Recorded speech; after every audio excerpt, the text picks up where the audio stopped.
जब 16 साल पहले मरी हुई लड़की प्रयागराज महाकुंभ में अपने माता पिता को माला बेचती हुई प्राप्त हुई। क्या है इस घटना के पीछे का रहस्य? आखिर एक मृत बच्ची जिंदा कैसे हो गई? वीडियो में होश उड़ा देने वाली सच्चाई आज तुम्हें बताने वाले हैं। और महाकुंभ में किस प्रकार महादेव की लीला से एक बार फिर माता पिता को अपनी 16 साल पहले गायब हुई अपनी बच्ची मिली। वीडियो में एक एक सच्चाई तुम्हारे सामने रखेंगे, बिल्कुल अंत तक देखना।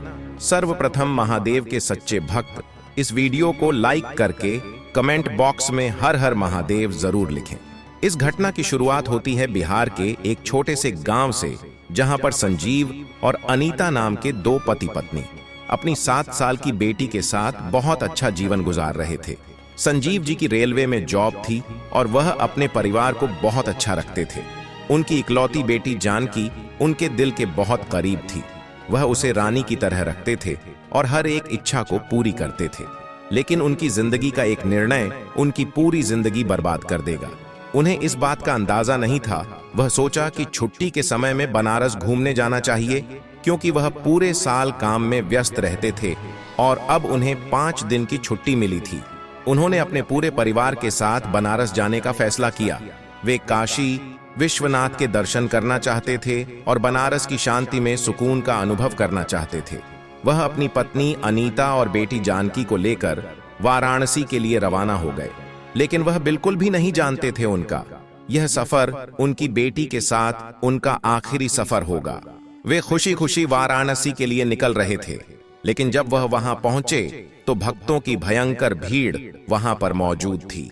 लाउडस्पीकर पर चिल्ला चिल्ला कर बोला जा रहा था कि कोई भी भक्त अपने पास कीमती सामान न रखें, क्योंकि इतनी भयंकर भीड़ में चोरी चाकरी होने की पूरी संभावना है। अपनी जेब का ध्यान रखें और अपने छोटे छोटे बच्चों का हाथ थाम कर रखें, क्योंकि इस भीड़ में कई बच्चा चोर लोगों का समूह भी घूमता है। अब अनीता ने अपनी बेटी जानकी का हाथ बहुत कसकर पकड़ रखा था। वे काशी विश्वनाथ के दर्शन करने पहुंचे, जहां उन्हें बहुत सौभाग्य की प्राप्ति हुई। मन में काफी प्रसन्नता थी। लेकिन जब वह गंगा के घाट पर विचरण कर रहे थे, तब अचानक एक पागल सांड भीड़ में घुस गया, जिससे भीड़ का माहौल बहुत अस्त व्यस्त हो गया। अचानक से बहुत ज्यादा भगदड़ मचने लगी और इसी भगदड़ में अनीता का जानकी से हाथ छूट गया और वह संजीव जी से भी अलग हो चुकी थी। उस भीड़ में बहुत ज्यादा अफरा तफरी मच गई थी और एक औरत ने तो दम भी तोड़ दिया था। लेकिन कुछ देर बाद स्थितियां पुनः असेंबली, सब लोग अपने अपने परिजनों को ढूंढ रहे थे। तब संजीव को किसी तरह अनीता मिल गई, लेकिन अभी भी उनकी 7 वर्ष की बच्ची जानकी का कोई पता नहीं था। वह चारों ओर रो रो कर उसे ढूंढ रहे थे, क्योंकि सरकार का कहना था कि बहुत सारे बच्चे चोर लोगों का समूह भी गंगा घाट पर घूम रहा है। वे छोटे छोटे बच्चों को अपना निशाना बनाते हैं और जबरदस्ती उनसे भीख मंगवाने का काम करते हैं। इसी बात का डर संजीव और अनीता को सता रहा था। विचार और अपने बच्चे को ढूंढ रहे थे, लेकिन जानकी का उन्हें कोई पता नहीं चल पा रहा था। देखते ही देखते रात हो गई। उन्होंने पुलिस को भी सूचना दी। पुलिस ने लाउड स्पीकर में वह अपने हर तरीके से जानकी को ढूंढने का प्रयास किया, लेकिन जानकी किसी को भी नहीं मिल पाई। रात्रि को वे लोग बहुत ज्यादा परेशान हो चुके थे। पुलिस वालों का कहना था कि हमने आपकी बेटी को ढूंढने का हर संभव प्रयास कर लिया है, आप अपने घर जा सकते हैं। आपकी बेटी का जैसे ही कुछ पता चलेगा हम आपको सूचना दे देंगे। लेकिन फिर भी संजीव और अनीता 3 दिन तक वाराणसी में अपनी बेटी को इधर उधर ढूंढते रहे, लेकिन कहीं पर भी जानकी का पता नहीं चल पाया। वे थक हार कर पुनः अपने शहर गए और भगवान से प्रार्थना करने लगे कि आज नहीं तो कल उन्हें अपनी बेटी किसी भी तरह मिल जाए। इधर जानकी के ऊपर मुसीबत का बहुत बड़ा पहाड़ टूटा था, क्योंकि जब अनीता से उसका हाथ छूटा तो वे भीड़ के साथ एक अलग कोने में चली गई थी। अपने माता पिता को आसपास ना देखकर वह बहुत ज्यादा रो रही थी। अकेले बैठकर परेशान हो रही थी। तभी उस पर एक नकली साधु की नजर पड़ गई, जो कि वास्तविकता में साधु नहीं था, बल्कि नकली भेष धारण करके बच्चा चोरी कर रहा था। उसने जानकी का हाथ पकड़ा और दूसरे हाथ से उसका मुंह दबा दिया और उसे अपने साथ आगे लेकर चला आया। वहीं पर उसके कुछ साथी भी मौजूद थे। उन्होंने उस दिन 5 से 6 बच्चे चुराए थे और उन्हें एक ट्रक में डालकर वे वाराणसी से बाहर ले आए, जिसमें जानकी भी मौजूद थी। लेकिन उसे इस बात का अंदाजा नहीं था कि आगे उसकी जिंदगी है और ज्यादा बदतर होने वाली है। इधर संजीव और अनीता रोजाना अपनी बेटी की खबर मिलने का इंतजार कर रहे थे। पुलिस भी हर संभव प्रयास कर रही थी, लेकिन अपराधी भी पुलिस से 2 कदम आगे थे। उन्होंने बहुत शातिर तरीके से ट्रक का इस्तेमाल करके बच्चों को शहर पार करवा दिया गया और दूर शहर जाकर सभी बच्चों को अलग अलग राशि में बेच दिया। वास्तव में वह बच्चों को चुरा करके उन लोगों को बेचने का काम करते थे जो बच्चों से भीख मंगवाते थे, और एक ऐसे ही गिरोह को जानकी को भी बेच दिया गया। वे उस शहर में अलग अलग सिग्नल पर तकरीबन 100 बच्चों से भीख मंगवाया करते थे और उन्हें यह धमकी दी जाती थी कि अगर तुमने किसी तरह की कोई चालबाजी करी तो उसी समय पर तुम्हें मार दिया जाएगा या तुम्हारे हाथ पांव काट दिए जाएंगे। सभी बच्चे डरकर भीख मांगने का काम करते थे। उस समय जानकी की उम्र भी महज 7 वर्ष थी। उसकी हालत बहुत खराब थी। उन गुंडों ने उसे कटे और फटे हुए कपड़े पहनाए थे ताकि वह गरीब लगे। उसके एक हाथ को फ्रैक्चर कर दिया गया था, ताकि लोगों को उस पर तरस आए और ज्यादा से ज्यादा पैसे उसे प्राप्त हों। यही तरीका हर बच्चे के साथ आजमाया जाता था। किसी की उंगली काट दी जाती थी, किसी के पैर का अंगूठा काट दिया जाता था, किसी का सर मुंडवा दिया जाता था। वह बच्चों को ऐसा बना देते थे कि लोग तरस खाकर उन्हें भीख जरूर दे दें। उन्हें इंसानियत की कोई परवाह नहीं थी। वे बस बेईमानी से अपना काम करते थे। उन्हें पुलिस का भी कोई डर नहीं था। वे पूरे शहर में बच्चों से जबरन गैर कानूनी काम करवाते थे और किसी बच्चे में इतना साहस नहीं था कि उनके खिलाफ वह आवाज उठा सके। अब देखते ही देखते 3 साल गुजर चुके थे। संजीव और अनीता अब अपनी बेटी के मिलने की आस खो चुके थे। उन्हें भगवान पर से भी भरोसा उठ चुका था। वह पुनः अपनी जिंदगी में सामान्य हो चुके थे। संजीव जी रोजाना अपनी रेलवे की ड्यूटी करने जाते और अनीता अपने घर के सारे कार्य करती थी, लेकिन रोजाना या उन्हें आज भी जानकी की याद सताती थी, क्योंकि वह उनकी इकलौती बच्ची थी और उस भगदड़ में गायब हो चुकी थी। वह जिंदा थी या मर गई थी, उन्हें तो इस बात का भी पता नहीं था। और इधर 3 साल से उसी शहर में जानकी भीख मांगने का काम कर रही थी। उसकी स्थिति बहुत दयनीय हो चुकी थी, क्योंकि अपराधी उन्हें मुश्किल से एक वक्त का खाना देते थे और उन्हें लोग जितना पैसा देते थे वह खुद रख लेते थे। ऐसे ही उनकी जिंदगी गुजर रही थी। जानकी भी अपने माता पिता को बहुत याद करती थी, लेकिन वे कहाँ रहते हैं, उनके मोबाइल नंबर क्या है, उन तक पहुंचने का रास्ता क्या है, यह उसे बिल्कुल भी मालूम नहीं था। जब जानकी की उम्र 13 वर्ष हुई तो उसे यह सब काम करते हुए तकरीबन 5 साल हो चुके थे। उस समय उसकी जिंदगी के ऊपर एक और खतरा मंडरा रहा था, क्योंकि उन गुंडों ने जानकी के साथ 6 से 7 और बच्चों को एक ऐसे गिरोह को बेच दिया। यह क्या, जो बच्चों के ऑर्गन निकालकर उन्हें गैर कानूनी तरीके से बेचते थे। यानी अब बात उसकी जिंदगी पर आ चुकी थी। 13 वर्ष की उम्र में उसके अंदर अच्छी खासी समझ आ चुकी थी। उसे कैसे भी करके उन अपराधियों के चंगुल से बाहर निकलना था। जब बच्चों को एक बार फिर बेचा गया तो उन्हें एक नजदीकी अस्पताल ले जाया गया ताकि उनके ऑर्गन निकाले जा सके। लेकिन उसी समय 13 वर्ष की जानकी ने एक बहुत बड़ी चाल चली। अचानक से उसने बेहोश होने का नाटक किया। वैसे ही उसकी हालत बहुत खराब थी तो सब लोग समझने लगे कि कहीं यह मर तो नहीं गई, लेकिन उसकी धड़कनें चल रही थीं। तो उसे तुरंत अस्पताल के दूसरे कक्ष में ले जाया गया। वो बेहोश होने का नाटक कर रही थी। उसी समय सब लोगों को लग रहा था कि जानकी बेहोश है। तभी मौका पाकर वो चुपचाप उस कमरे से बाहर आ गई।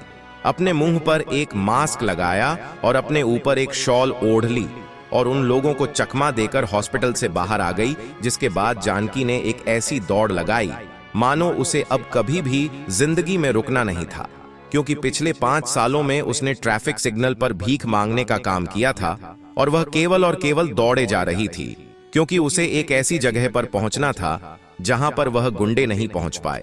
इधर अस्पताल में जब उन अपराधियों को पता चला कि एक बच्ची भाग है तो उनके रोंगटे खड़े हो गए, क्योंकि बहुत भारी कीमत देकर उन्होंने जानकी को खरीदा था।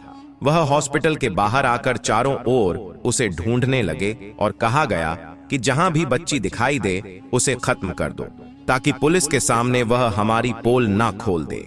भागते भागते जानकी एक आदिवासी इलाके में पहुंच गई, जहां के लोग हास्य निर्मित वस्तुओं को बनाकर अलग अलग शहरों में जाकर मेलों में बेचा करते थे। वहां पहुंचकर वह वास्तव में बेहोश हो गई, क्योंकि वह बहुत देर से दौड़ रही थी। उसकी पूरी ऊर्जा खत्म हो चुकी थी। तब कुछ आदिवासी लोगों ने उसे पनाह दी, उसका इलाज किया, उसे अच्छे कपड़े फैलाए। उस समय वह महज 13 वर्ष की थी और इतनी छोटी सी उम्र में उसने अपनी जिंदगी में बहुत ज्यादा दुख सहे थे। जब उसे होश आया तो एक आदिवासी परिवार के घर में मौजूद थी। उन लोगों ने उससे पूछा कि बेटा तुम कौन हो? तब जानकी ने बताया कि मैं पिछले 5 सालों से कुछ गलत लोगों का शिकार हो गई थी। वे जबरन हमसे भीख मंगवाया करते थे और आज तो वो हमारे शरीर के अंग बेचने वाले थे। इसीलिए मौका पाकर मैं वहां से भाग निकली। वो अभी भी मुझे ढूंढ रहे होंगे। तब उन्होंने जानकी से पूछा, क्या तुम्हें अपने माता पिता के बारे में पता है? वे कौन हैं और कहां रहते हैं? तब जानकी ने बताया, कई सालों पहले वाराणसी में मैं उनसे बिछड़ गई थी। ना तो मुझे उनके मोबाइल नंबर पता है और ना ही मैं अपने घर का पता जानती हूँ। मुझे बस इतना पता है कि हम बिहार के एक शहर में रहते थे। वह छोटी बच्ची सहाय थी, तो आदिवासी परिवार ने जानकी का पालन पोषण करने का फैसला लिया। उनका परिवार बहुत बड़ा था। उनके परिवार में तकरीबन 20 से 25 जने थे, जो हर पर ही बहुत सारी हस्त निर्मित चीजें बनाया करते थे और अलग अलग मेलों में जाकर उन्हें बेचा करते थे। अब जानकी उनके परिवार का हिस्सा बन चुकी थी और उनके साथ चीजें बनाना सीख रही थी। उसे माला बनाना बड़ा पसंद आता था। अलग अलग मोतियों की माला बनाना, रुद्राक्ष की माला बनाना और अन्य तरह से वो मलाई बहुत अच्छा बनाया करती थी और उन आदिवासियों के साथ अलग अलग मेलों में जाकर माला बेचने का काम कर रही थी। अब देखते ही देखते 10 साल गुजर गए। ऐसा लग रहा था मानो जानकी आदिवासी परिवार का ही हिस्सा बन गई हो। उसके वस्त्र, उसका पहनावा, उसका रहन सहन सब उन लोगों के जैसा हो चुका था। उसकी उम्र 30 वर्ष हो चुकी थी। समय था 2025 का। प्रयागराज में महाकुंभ का आयोजन होने वाला था।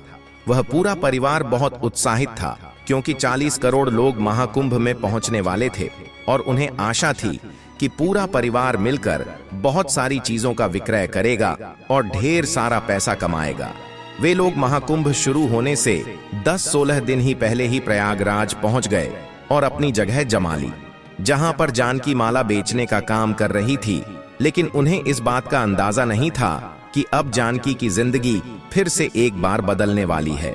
इधर संजीव और अनीता को जानकी से बिछड़े तकरीबन 16 साल हो चुके थे, लेकिन वह आज भी अपनी बेटी को याद करते थे, क्योंकि वह उनकी इकलौती बेटी थी। उसके बाद उन्होंने कोई बच्चा भी नहीं किया, क्योंकि वह हमेशा उसकी याद में ही जीवित रहना चाहते थे। जब प्रयागराज में महाकुंभ का आयोजन हुआ तो संजीव और अनीता ने भी संगम में स्नान करने के लिए प्रयागराज जाना उचित समझा, क्योंकि यह काफी दिव्य स्नान होता है। ऐसा कहते हैं यहाँ पर स्नान करने से सभी पापों से मुक्ति मिलती है और इंसान की मुक्ति का मार्ग तय हो जाता है। लेकिन आज उनके साथ एक बहुत बड़ी घटना घटने वाली थी।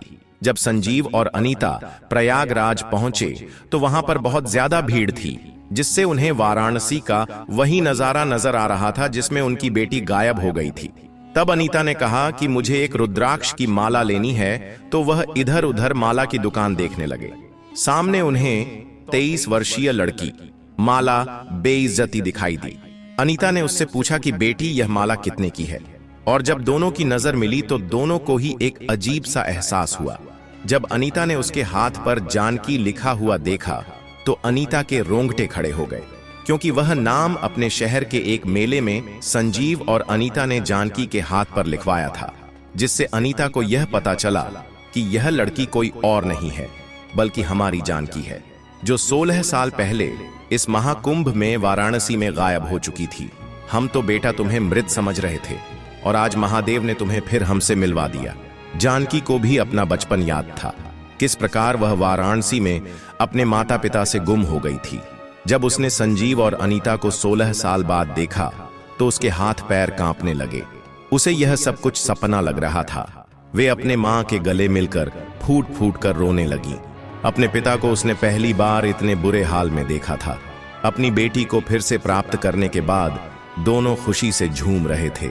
तभी उस आदिवासी परिवार ने कहा, क्या सच में जानकी के माता पिता हैं। हम पिछले 13 सालों से इसका ध्यान रख रहे हैं। ये हमें बहुत बुरी अवस्था में मिली थी। इसका कहना था कि कई लोगों ने इससे जबरदस्ती भीख मांगने का काम कराया। कुछ लोगों ने इसके शरीर के अंग निकालने की भी कोशिश करी, लेकिन यह लड़की बहुत हिम्मत वाली है। यह सबको चकमा देकर वहां से हमारे पास भाग आई।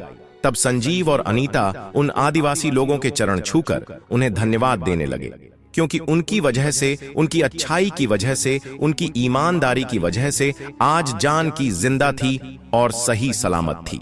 अब एक बार फिर संजीव और अनीता को महादेव की कृपा से 16 साल बाद अपनी बेटी मिली थी। यह वास्तव में बहुत बड़ा चमत्कार था, जिसके बाद उन्हें प्रयागराज के संगम में डुबकी लगाने का बहुत बड़ा फल अपनी बेटी के रूप में प्राप्त हुआ। सच में महादेव सबकी सुनते हैं। आज नहीं तो कल वह हमारी इच्छा जरूर पूरी करते हैं। बस भक्तों को उन पर पूरा विश्वास होना चाहिए। जिस प्रकार का विश्वास संजीव और अनीता ने उन पर दिखाया कि उनकी बेटी एक ना एक दिन उन्हें जरूर मिलेंगे। अगर आपको भी आज की घटना पसंद आई हो तो वीडियो को लाइक करें, साथ में चैनल को सब्सक्राइब करके बेल आइकॉन को प्रेस करना बिल्कुल भी ना भूलें। अभी के लिए सभी दर्शकों को हर हर महादेव।